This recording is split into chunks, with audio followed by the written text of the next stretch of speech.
I never thought my wedding day could be this terrible. It wasn't because my wedding dress was so tight that it squeezed my 6-month pregnant belly, nor because my swollen feet ached after hours of standing and greeting guests. It was because I was sitting silently in the middle of a lavish wedding, where everyone seemed to be enjoying themselves. Except for me. Laughter, the clinking of glasses, the lively music, all of it only made me feel like an outsider, left behind in a strange dream I had never wished for. What hurt even more was that my groom, Ethan, was sitting 2 tables away, holding yet another glass of whiskey, completely indifferent to my presence. I had once loved Ethan more than anything, but in this moment, as I sat here, the feeling of being abandoned washed over me like a massive wave, drowning every beautiful illusion I had ever had about this marriage. I gently placed my hand on my belly, where my 2 babies were moving restlessly. Despite wearing a gorgeous wedding gown, I couldn't hide the fact that I was carrying twins. That was the reason we had to rush this wedding, or at least that was what I had believed.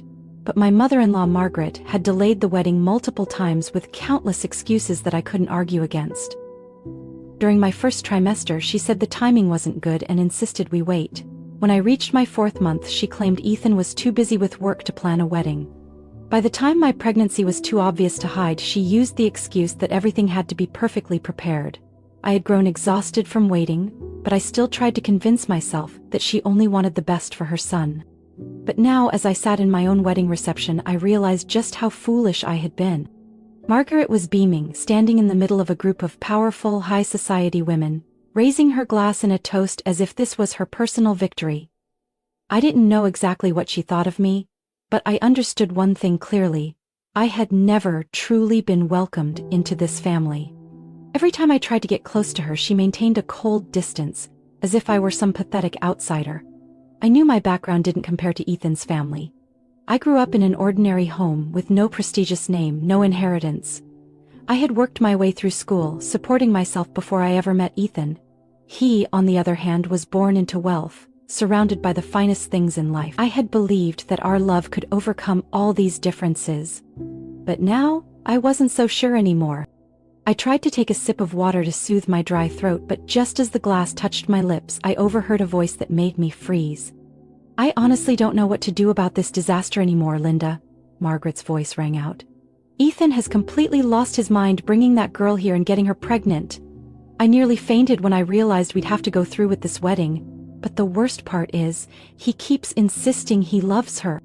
I felt a sharp pain in my chest. My fingers tightened around the glass in my hand, gripping it so hard I feared it might shatter.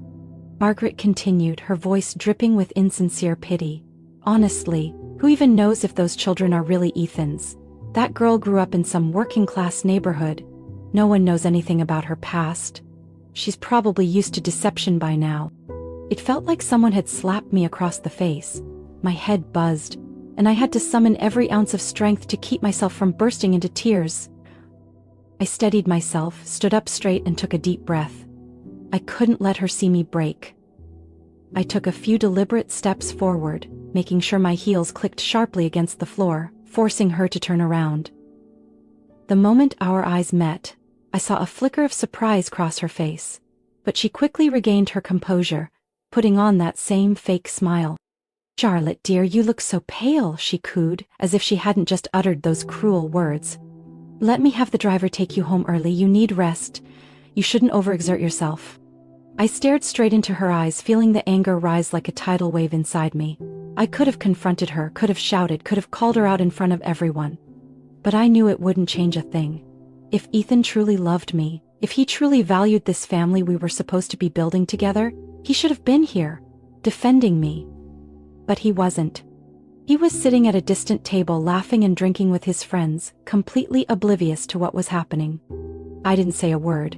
I simply set my glass down, adjusted the heavy folds of my wedding dress, and turned away. As the doors to the wedding hall closed behind me, I knew one thing for certain. I no longer belonged here. I walked aimlessly, not knowing how far I had gone, until my legs went numb and my head spun with exhaustion. That night, I didn't return to the reception. I didn't go back to Ethan's family mansion either. Instead, I used the last bit of money in my purse to rent a small hotel room. Lying on the unfamiliar bed, still in my wedding dress, I gently placed my hands on my belly, feeling the faint movements of my growing babies. I had hoped Ethan would realize my absence, that he would search for me among the glittering banquet tables, call me in a panic, asking where I was. But no. My phone remained silent. I spent the entire night tossing and turning, lost in a whirlwind of thoughts. I had loved Ethan with all my heart. From the moment I met him in college, I had been drawn to his confidence, his humor, and that radiant smile. I had believed that Ethan loved me just as much. But now, looking back, I wasn't so sure anymore. In the days following the wedding, I tried to hold on to any sense of normalcy. But Ethan was no longer the man I had fallen in love with. At first, I told myself he was just stressed, burdened by work, by our rushed marriage, by the weight of impending fatherhood. But with each passing day, the distance between us only grew wider. He started coming home later than before. Sometimes he wouldn't come home at all, making excuses about urgent work or meeting friends. When I asked him about it, Ethan would simply frown and tell me not to make a big deal out of it. As for Margaret, she didn't bother hiding her satisfaction as Ethan grew more distant from me. "My son has always been busy," she said, her voice full of hidden meaning. "Charlotte, you should be more understanding. Don't make Ethan feel trapped." I wasn't naive. I knew exactly what she was doing. Slowly but surely, she was encouraging Ethan to pull away from me. Margaret's poisonous words began to seep into Ethan's mind. I could see the way he looked at me change, as if he was questioning whether I truly deserved to be his wife. And the worst part? I didn't know how to stop it. I was carrying twins, and it wasn't an easy pregnancy. I was constantly exhausted, dizzy, my back aching to the point where I couldn't sleep. But instead of caring for me, Ethan only became more distant. By the 7th month, when the doctor warned that I was at risk of preterm labor, I was terrified. I called Ethan while he was at work, my voice trembling as I told him what was happening. I hoped he would rush home, hold me in his arms, and reassure me that everything would be okay. But his response felt like a heavy weight crushing my heart. "Charlotte, you need to take care of yourself. I can't be worrying about you all the time." I had no words. I simply hung up, staring at my phone, as silent tears streamed down my face. A few days later, in the middle of the night, I was hit with unbearable stomach pain. I tried calling Ethan, but his phone was off. The pain was so intense that I couldn't even drive myself to the hospital. Desperate, I called Margaret. But instead of showing concern, she responded coldly. "This is exactly why I told Ethan to think carefully before marrying you. Now deal with it yourself." I had truly been abandoned. I don't even remember how I made it to the hospital, only the sheer panic I felt when the doctor examined me and insisted that I needed to be closely monitored. I desperately hoped Ethan would come. But he never did. I lay there alone, listening to the steady beeping of the hospital machines, feeling as if the entire world had turned its back on me. After 3 weeks in the hospital, I was too exhausted to expect anything from Ethan anymore. I realized I had to be strong on my own, because I had no other choice. Then, on a stormy night, a sudden wave of excruciating pain hit me. The doctors rushed to prepare the delivery room, and I was completely alone. I had once imagined Ethan would be there, holding my hand, comforting me like any loving husband would. But as I looked around, all I saw were the unfamiliar faces of doctors and nurses. After hours of agony, I finally heard my children's first cries. 2 tiny babies, 2 little angels I had feared I wouldn't be able to take care of. But the moment I laid eyes on them, I knew I would do anything to protect them. No one came to visit me, no messages from Ethan, no calls from Margaret. When the nurse asked if I wanted to notify my husband, I simply shook my head. Ethan had chosen to abandon me, and from this moment on, I would no longer need him. 3 days after giving birth, I was discharged from the hospital. Ethan wasn't there to pick me up. Carrying my 2 newborns in my arms, I stepped out of the hospital doors with a heavy heart. I had no home to return to, I had no idea where to go, but one thing was certain: I was no longer the weak girl I once was. I had lost Ethan. I had lost the family I once thought I belonged to, but I still had my children. And this time, I wouldn't let anyone take them away from me. I left the hospital, holding my 2 babies tightly as I walked through the biting cold of a December evening. Cars rushed past on the streets, streetlights flickering on as the sun dipped below the horizon. But I had nowhere to go. Ethan had abandoned me. Margaret didn't even pretend to care about her own grandchildren. Their mansion was no longer a place I could return to. I had no one to rely on. The little savings I had before marriage had nearly run out after weeks in the hospital. I clutched my babies close, fear creeping into my heart. But I knew I couldn't break down. I had picked myself up before, and I would do it again. As I fumbled with my nearly empty wallet, trying to book a taxi, a gentle voice spoke behind me. "You need some help." I turned around. A woman in a nurse's uniform stood there, her eyes filled with concern. I recognized her. She had taken care of me in my final days at the hospital. "I'm Rebecca," she introduced herself. "I saw you leaving with no one to pick you up. Are you okay?" I swallowed the lump in my throat, trying to appear strong, but my voice still trembled. "I don't know where I'm going." Rebecca glanced at the two babies in my arms, then, without hesitation, she said, "We can't let you wander around in this cold. Come home with me. Stay for a while, at least until you figure out your next steps." I could hardly believe my ears. A stranger was willing to help me at this moment? I looked at Rebecca, and for the first time in months, I felt a small warmth from human kindness. I accepted. Rebecca lived in a small apartment on the outskirts of the city with her brother Matthew.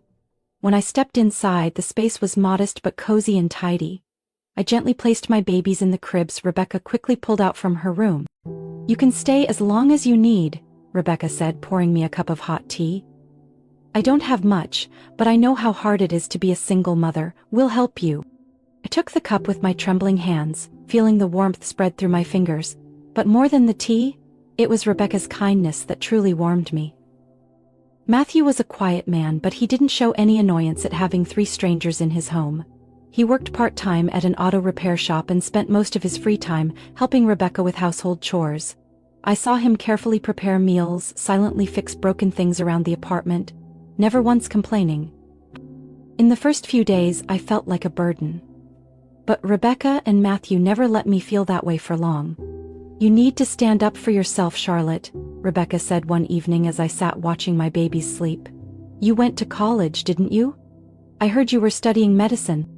I nodded. "But I never finished my degree. I had to drop out when I got pregnant."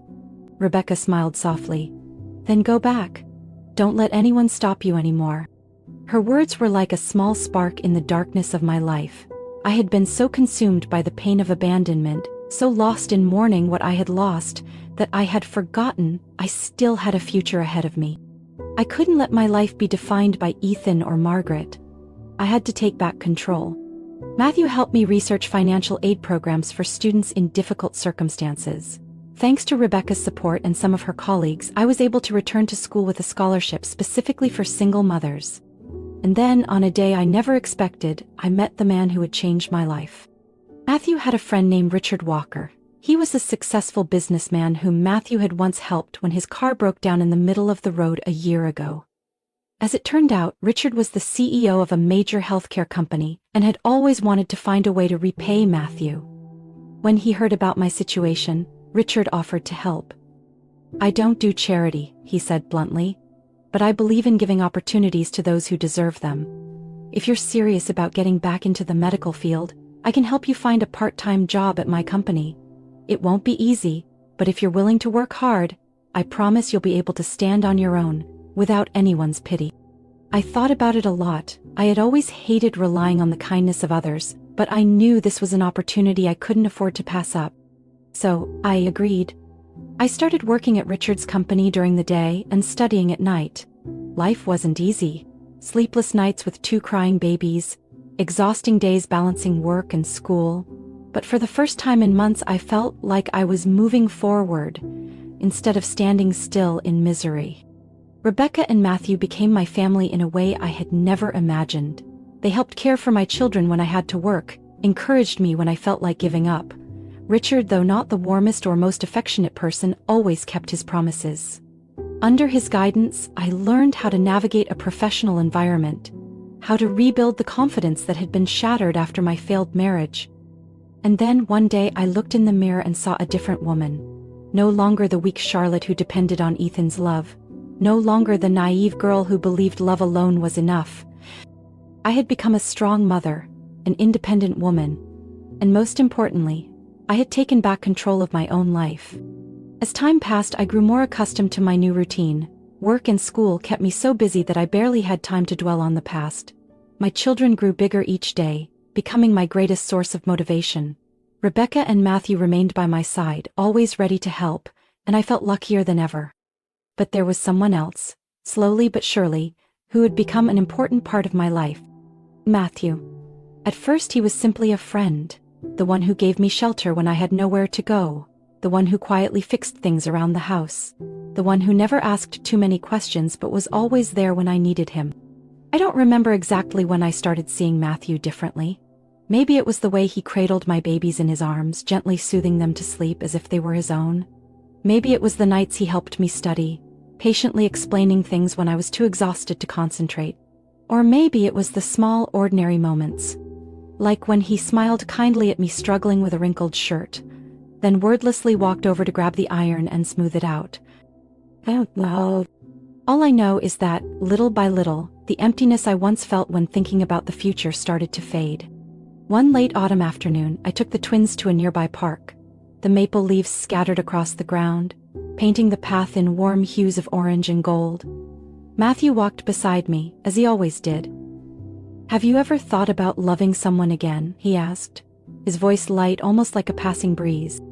I turned to look at him. His expression remained calm as usual, but in his eyes I saw something new: hope, anticipation, and just a hint of nervousness. I had once believed my heart was shut forever after the pain Ethan caused, but as I looked into Matthew's eyes, I wasn't so sure anymore. "I don't know," I admitted. "I used to think I'd never believe in love again, but then, some people change, the way you see things." Matthew didn't say anything, but I noticed his fingers tighten slightly, as if he was holding something back. "I don't want to pressure you," he said slowly. "I just want you to know. If one day you're ready, I'll still be here." A warmth spread through my chest. I didn't respond right away, but deep down, I knew something had shifted inside me. Time kept moving forward. Winter came and went, bringing freezing snowfalls and long nights of holding my babies close for warmth. I continued my studies, kept working at Richard's company, and still lived with Matthew and Rebecca like a family. But I couldn't deny one truth: Matthew was no longer just a friend. He was the first person I turned to when something good happened. The one I wanted to lean on when things got tough. The person I trusted more than anyone else. And I knew that I meant just as much to him. One spring evening, as cherry blossoms bloomed along the city streets, Matthew took me out. It wasn't anything extravagant, just a simple walk. But when he stopped under the soft glow of a street lamp, I knew something important was about to happen. "Charlotte," he began, his voice slow and careful, as if choosing each word with great thought. "I know you've been through so much pain. I don't want to rush you, and I don't want you to feel pressured. But I love you. And I love those two little ones as if they were my own." My heart pounded in my chest. "You don't have to answer me now," Matthew continued. "I just want you to know that if you're ever ready, if you ever want to try again, I'll always be here." I looked into his eyes. There was no urgency, no expectation, only patience and sincerity. I had once believed that my love for Ethan was the strongest thing I had ever felt, that it was everything I had, but standing here on a quiet street with Matthew in front of me, I realized that real love wasn't about grand promises or fleeting passion. It was patience, it was understanding, it was choosing to stay, even when things got hard. I smiled softly. "I'm not sure if I can love again," I said gently. "But if I can, then I want to try with you." Matthew didn't say anything. He simply looked at me for a long moment before reaching for my hand, not forcefully, not urgently, just a gentle hold, as if to say he would never let go. And I knew in that moment that I would never regret this decision. In the months that followed, everything felt like a dream I never thought I would have. Matthew and I slowly became a real family. He cared for my children as if they were his own, and they loved him in a way they had never loved Ethan. I no longer thought about the past, no more pain when Ethan's name was mentioned, no more concern about Margaret. My life was now filled with a love and peace I had never known before. One day while preparing dinner with Rebecca, she suddenly smiled softly. "I've never seen you this happy before," she said. I paused, thinking for a moment, then smiled too. I've never felt this way before, I replied. And I knew, this time, my happiness was real. My life gradually fell into place. The twins grew up healthy, filling our home with laughter and warmth. Matthew was always by my side, loving and caring for them as if they were his own. I had finally completed my studies and officially became an intern at a major hospital. Step by step, reaching for the dream I once thought had slipped away forever. I no longer thought about Ethan or his family. But that didn't mean they had disappeared from my life. While I was rebuilding my future, the Smith family was falling into chaos. After I left, Margaret lost her grip on Ethan. He began drinking heavily, frequently missing work and drowning himself in gambling. The Smith family's business started to crumble. Longtime business partners lost faith in them as they watched Ethan spiral deeper into reckless decisions. Then, disaster struck. A failed business deal pushed the company into severe financial turmoil. Debts piled up, stocks plummeted, and in less than a year the Smith empire collapsed entirely. They lost their lavish mansion, their assets were seized by the bank, and their once pristine reputation was ruined. Margaret, the woman who once controlled everything, became bitter and desperate. She couldn't accept that everything she had built had been destroyed, and most of all she blamed me. One day while at the hospital I received a strange message from an unfamiliar number. "Charlotte, if you don't come back, I will make you regret it. Did you really think you could escape?" I froze as I read the words. A cold shiver ran down my spine. I knew exactly who it was. Margaret. She couldn't accept that I had walked away from their lives and was now living better than ever. But I didn't think she could do anything to scare me anymore. I had escaped them. I had a new life. I ignored the message, assuming it was just empty threats from a woman who had lost everything. I was wrong. That evening while Matthew and I were preparing dinner, my phone rang. It was the daycare. My heart clenched instantly. "Miss Charlotte, something's wrong." The teacher's voice was filled with panic. "The twins! We can't find them. Someone picked them up, but it wasn't anyone on their approved pickup list." Everything shattered in front of me. For a moment, it felt like my heart had stopped beating. "What?" My voice shook, nearly breaking into a scream. "Who picked them up?" "We don't know. A man. He said he was a representative of the family. But when we checked the records, there was no such person. We've already called the police." The phone slipped from my hands. My whole body trembled so violently that I couldn't stand. Matthew rushed to catch me, his eyes filled with horror. "Charlotte, what happened?" "The twins. They've been kidnapped." The next hours were a nightmare. The police arrived, took statements, searched for every possible lead. I knew exactly who was behind this, but there was no proof. I couldn't just sit still. While the police conducted their investigation, I called every contact I had, desperately trying to figure out where they could have taken my children. Then an anonymous call came through. "If you want to see your children again, come to this address." Alone. I didn't need to ask who it was. I ran out of the house, ignoring Matthew and the police as they tried to stop me. I couldn't wait any longer. I couldn't let my children be in danger. When I arrived at the location, it was an old, run-down house on the outskirts of town, dark and crumbling. The door creaked open, and there stood Margaret, her eyes filled with hatred. "I told you, Charlotte," she sneered. "You can't escape my family." I clenched my fists, forcing myself to stay calm. "Margaret, you have no right to do this. What do you want?" She scoffed. "You know exactly what I want. You will go back to Ethan and bring my grandchildren home. Did you really think you could leave us and live happily? No. You destroyed Ethan's life. You owe us." I glanced around desperately, searching for any sign of my children. "Where are they?" Margaret gave a signal, and two men stepped forward, dragging my twins into the room. They screamed the moment they saw me. My heart shattered at the sight of their terrified faces. I swallowed hard, trying to keep my voice as steady as possible. "I will never go back to Ethan." I locked eyes with her. "You can do whatever you want to me, but let the children go." Margaret's hands clenched into fists. "No, they are blood. They belong to this family, not to you." My breath hitched, but before I could react, the sharp wail of police sirens echoed outside. Matthew hadn't let me go alone. The men panicked. One of them bolted for the back door while Margaret screamed in rage. The police stormed in, taking control of the situation. I rushed forward, grabbing my children and holding them tightly, tears streaming down my face. Margaret was forced into handcuffs, her face twisted with fury. "You think you've won, Charlotte?" she spat. I looked at her, feeling more pity than hatred. "I never needed to win, Margaret," I said quietly. "I just wanted to live in peace, but you couldn't let me have that." She was dragged away. The police assured me that she would never have another chance to harm me or my children again. I held my children tightly, feeling their warmth as a reminder that I had reclaimed my family. And this time no one would ever take them away from me again. Tears streamed down my face as I clutched them close. Their small bodies trembled, their tiny hands gripping onto me as if letting go meant they would be taken away once more. I closed my eyes, taking a deep breath, trying to suppress the rage burning inside me. Margaret, still in handcuffs, was dragged away, screaming and thrashing, her face twisted in fury, but this time, I wasn't afraid anymore. Matthew rushed to my side, kneeling beside me, his hand resting gently on my shoulder. "Are they okay?" I nodded, though my throat was tight. "They're safe. But I can't forgive this." The police kept the scene secured, collecting statements and evidence. An officer approached me, his voice serious. "Miss Charlotte? Do you know who orchestrated this kidnapping?" I looked him straight in the eye, without hesitation. "Margaret Smith."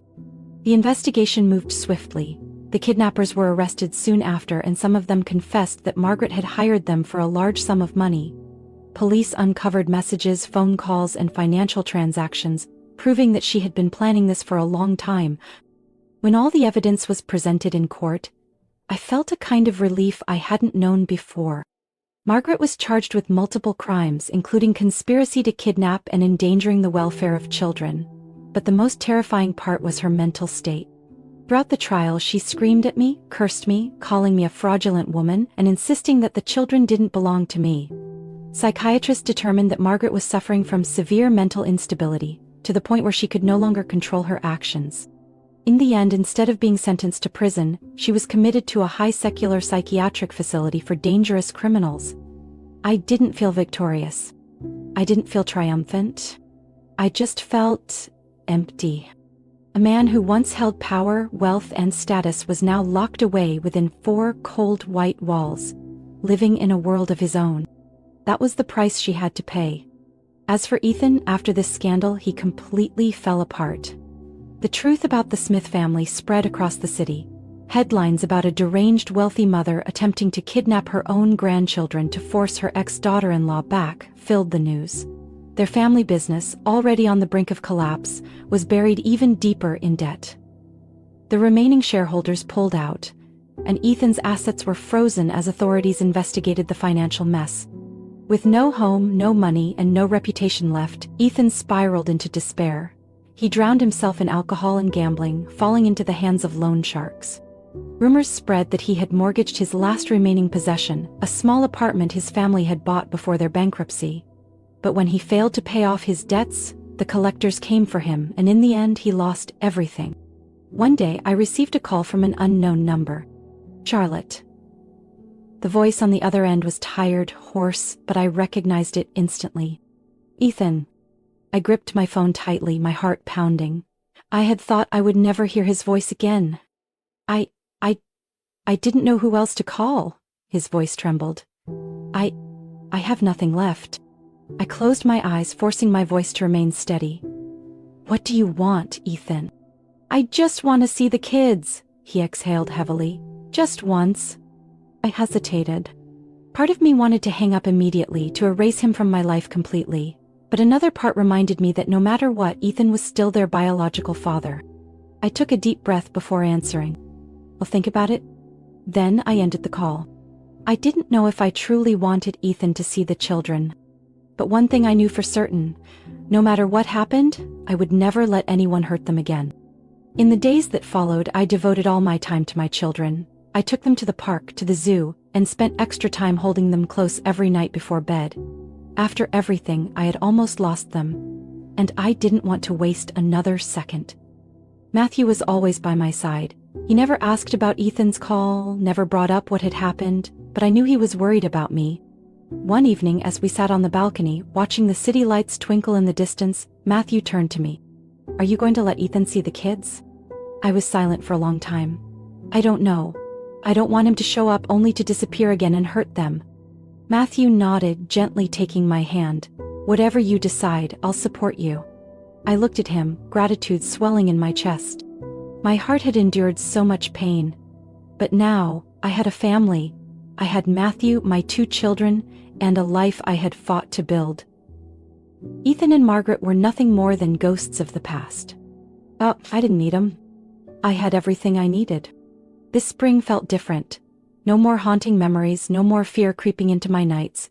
For the first time in years, I truly felt peace within my soul. The twins were growing faster than I could believe. They laughed under the golden sunlight, running barefoot through the backyard grass, their bright eyes free of sadness. I watched them, my heart swelling with happiness and gratitude. Matthew stepped out from the back door, carrying a tray of lemonade, setting it down on the wooden table. He smiled at me, his eyes as soft and warm as ever. "You seem lost in thought," he said, pouring me a glass. I took it, running my fingers along the cool rim. "It's just... I never thought I could be this happy." Matthew didn't say anything, but he understood. He always did. When I walked away from the Smith family, I had nothing but my 2 children and a shattered heart. But now I have a home, a real family, not bound by blood but by love. A love stronger than anything I had ever known. A voice from the front gate pulled me from my thoughts. "Hope I'm not too late." I turned and smiled as I saw Scott walking in, still wearing his familiar kind smile and his slightly uneven gait. Scott, the man who had saved my children in the most terrifying moment of my life. After the kidnapping ordeal, Scott became more than just a good man who had helped me. He slowly became an irreplaceable part of our lives. He visited the kids often, taught them how to fish, played ball with them, and shared fascinating stories about nature. "Uncle Scott!" The twins squealed in excitement, sprinting toward him. Scott chuckled, crouching down and opening his arms wide. "Did you miss me?" he asked playfully, though he already knew the answer. "Yes!" they shouted in unison before dragging him toward the backyard playground. I watched the scene unfold, feeling a deep sense of peace. Scott may not have been related to us by blood, but he was family, just like Matthew, just like Rebecca. I had once believed I would be alone forever, but as it turned out, family didn't have to begin with blood. The afternoon passed in waves of laughter, children's giggles, lively conversations, and the warmth of the people I loved most. After dinner, when the kids had finally drifted off to sleep, Matthew and I stepped out onto the porch, enjoying the cool spring breeze. "Do you remember the first time I came here?" I asked softly, resting my head against his shoulder. Matthew chuckled. "How could I forget? You stood at my door holding 2 babies, looking like your whole world had fallen apart." I laughed too, but this time it was a laugh of relief. "And now everything is different." Matthew squeezed my hand gently. "Yeah. Now you have a new life, a new family." I nodded, tightening my grip on his hand. "I once thought I had lost everything," I murmured. "But in the end, I only lost what was never truly mine. And because of that, I found what really matters." I no longer resented Ethan. I no longer hated Margaret. They were the past, just another chapter that had closed. Now I had Matthew, I had my 2 incredible children, I had people who stood by me when I needed them the most. That was all I needed. I closed my eyes and took a deep breath. After all the pain and loss, I had finally found my happiness. And this time, I would never let it slip away. Life doesn't always go the way we expect. Charlotte once believed she had found love, only to realize it was nothing more than a fragile illusion. But through her losses, she rebuilt her life, finding a true family not through blood, but through those who loved her unconditionally. Charlotte's story is proof that sometimes, loss is not the end, it is the beginning of something greater. If we are strong enough, happiness will always be waiting at the end of the road. Charlotte's journey is an emotional tale of loss, resilience, and rediscovering happiness. What do you think about her choices? Do you resonate with her journey? Share your thoughts and don't forget to follow the channel for more meaningful stories about life,